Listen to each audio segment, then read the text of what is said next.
Hello, Norristown Area School District staff members. This is Superintendent of Schools, Chris Dormer. Today is Wednesday, November 11th, 2020. I'm pleased to share our plans for a phased return to in-person instruction. 2020 has been an unprecedented year in education due to the COVID-19 pandemic. The virus has consumed our lives and has dramatically impacted the end of one school year and the beginning of another. The spread of the virus led us to announce on July 28th our plans to offer only virtual instruction until January 2021. We've learned a great deal about the virus itself and have learned from other school districts who have already begun to offer versions of in-person instruction. It is with that in mind today that we wish to inform you of our next steps. Before getting into the plans and some specifics, I want to take a moment to reaffirm that our priority and our commitment to everyone in this great community will continue to be health and safety. It is worth me repeating that I will not be the superintendent who puts anyone in harm's way. It is my confidence in the plans we have developed and the metrics we will use to determine when those plans get implemented is why I'm sharing this message with you today. Since midsummer, superintendents have been meeting weekly with the Montgomery County Office of Public Health and more recently with doctors from the Children's Hospital of Philadelphia, CHOP, their policy lab. These health experts have been vital to our planning process for how to safely and effectively operate our schools. All agree that schools can and should consider in-person instruction when COVID spread is below certain thresholds, when contact tracing systems are able to keep pace with current cases, when there is no evidence of linked transmission in schools, and when schools are able to functionally and safely operate. This chart shows data metrics recommended by health experts for deciding when to offer full in-person instruction, blended or hybrid learning, or fully remote or virtual learning. There are 3 levels of viral transmission: low, moderate, and substantial, tied to 2 specific data sets: incidence rate per 100,000 people and positivity rate of PCR tests conducted in a 7-day period. The chart recommends certain instructional models based on those levels. Back in July, our decision-making process was guided by the fact that the positivity rate within Norristown Area School District was 12.2% and 11.4% in consecutive weeks. Those weeks of substantial transmission directly informed our decision to be fully remote as we opened the 2020-2021 school year. We announced in July we would consider moving to in-person instruction on January 11, 2021. In an effort to provide our students, families, staff, and community members as much time as possible to plan for what is coming with regards to school, today we are announcing that we will offer families an option to choose in-person learning for their children. It is important to share that we will utilize a phased approach when we are able to return. That is, we plan to return students in groups over a period of several weeks. By staggering how many students return at one time, we can better ensure that our health and safety measures are effective and reduce the chances that we overwhelm our new processes and procedures by bringing too many students back too soon. Though some families may want to choose a return to in-person instruction, other families may wish to choose to remain fully virtual. This choice of a fully virtual option will remain available for the remainder of the 2020-2021 school year. Regardless of which option families choose, teachers will continue to provide live synchronous lessons 5 days per week. Students will remain with their current teachers to the greatest extent possible. Families that choose the in-person hybrid option will have siblings scheduled on the same instructional days. I must stress that any return to in-person instruction will be a data-driven decision. We receive district-specific data each week for both incidence rate and positivity rate, though the data does lag by 1 week. The Montgomery County Office of Public Health, the Pennsylvania Department of Education, and the Pennsylvania Department of Health recommend that a minimum of 2 weeks of data be used when making a decision to move between instructional models due to increases or decreases in COVID cases. This slide shows that we will offer less in-person options as cases rise above those thresholds, and more in-person options as cases dip and are maintained below the set thresholds. Norristown Area School District has operated and will continue to operate out of an abundance of caution when it comes to health and safety. Therefore, we have adopted stringent internal metrics for when we will offer the various instructional models. As you can see from this chart, our thresholds will be an incident rate of 75 cases per 100,000 people and a positivity rate of 7.5%. At these thresholds, we feel we can not only keep everyone healthy and safe, but also can contribute to the greater community as we work to keep viral spread at bay. The lower thresholds are also a response to the 1-week lag in receiving our district-specific data. Lowering these thresholds allow us to get the upward trend under control sooner so that we hopefully can return more quickly after an upswing in positive cases.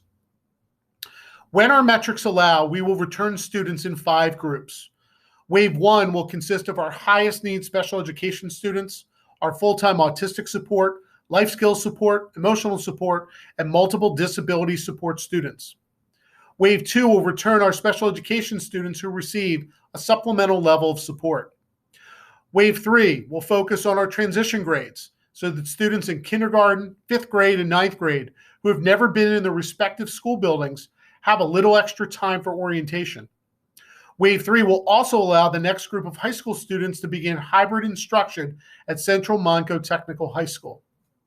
Wave 4 will increase our overall building capacity with students in grades 1, 2, 6, and 10, and half of our 10th grade Central Monco students beginning on-site at the tech school. Our final wave returns all remaining students in grades 3, 4, 7, 8, 11, and 12, with the final group of tech students beginning at Central Monco. To assist with our planning for this phased return to in-person instruction, families need to let us know which mode of learning they would like for their children moving forward. We will be sending a survey to all families beginning Monday, November 16th, to indicate whether parents would like each child to begin in-person instruction when the time comes or to remain in fully remote or virtual learning. We are asking all families to respond by Friday, November 20th. Any parent who does not respond will have his or her children remain in the fully remote and virtual learning model. Our decision to announce and begin this process now was the result of 8 weeks of extremely promising data to begin the school year. As you can see on this slide, Norristown Area School District maintained weekly averages in the low range for positivity rate and the lower end of the moderate range for incidence rate. These numbers were extremely stable with very little fluctuation week to week. I also share this information to stress that we will be making metric and data-driven decisions when it comes to moving between instructional models. The last 3 weeks of data, quite frankly, have been alarming. As you can see from this slide, both Montgomery County and Norristown Area School District have experienced significant increases in incident rate, with the county reaching the substantial transmission threshold this past Friday for the first time since March. This recent spike did force us to reflect on our timelines and our path forward. I would like now to share with you our proposed timeline for a phased return to in-person instruction in the hybrid model. I must repeat that we will only adhere to this timeline as long as we are below the district-established thresholds to offer in-person instruction for consecutive weeks. Should we not meet that standard, the phased return will be delayed until it is safe to do so. Wave 1 will return no sooner than Monday, January 11th, 2021. This is the date we previously announced would be the earliest we would consider a return to in-person instruction. Wave 2 with our supplemental support students will return 1 week after Wave 1, no sooner than Tuesday, January 19th. Wave 3 with our transition grades of kindergarten, 5th, and 9th grade will return 2 weeks after Wave 1, no sooner than Monday, January 25th. This date coincides with the start of the second semester and the third marking period for our middle and high school students. Wave 4, which returns 1st, 2nd, 6th, and 10th grade students, will occur 3 weeks after Wave 1, no sooner than Monday, February 1st. And finally, Wave 5, which returns all remaining grades, will occur 4 weeks after Wave 1, no sooner than Monday, February 8th. Please remember that all these dates are planned and tentative and are 100% dependent on us meeting our district-approved metrics. To prepare for this eventual return to in-person instruction, there are many things that staff must do to ready themselves to have students back in our schools and our classrooms. To provide required training on health and safety protocols, we are rescheduling the full day professional development day of February 12th to Monday, January 4th. This will be a working day for staff, but there will be no school for students.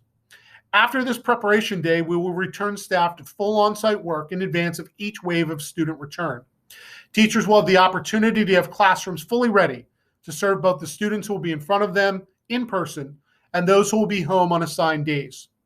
Human Resources will notify all other MMAP, EANA support staff members, and all furloughed staff of their return to work dates. Should the data allow for Wave 1 to occur on January 11th, here would be the scheduled return dates for certain staff members. I again want to stress that we only proceed with this timeline should the metrics be met for consecutive weeks. In addition to this video for staff, a similar video message is being sent home to families. On Thursday, Dr. Williams, our assistant superintendent, will be publishing a day in the life of a hybrid student with information that will assist students and parents on their decision to return to in-person or to remain in fully virtual. We also will be planning and delivering several information sessions to help everyone prepare for the launch of NASD hybrid when the metrics allow. I appreciate everyone taking time to watch this important video today. Thank you for your ongoing patience and grace as we navigate these truly unprecedented times. We are committed to supporting each and every NASD staff member as we continue to serve the students and families of this wonderful community. Thank you for making all of us NASD proud.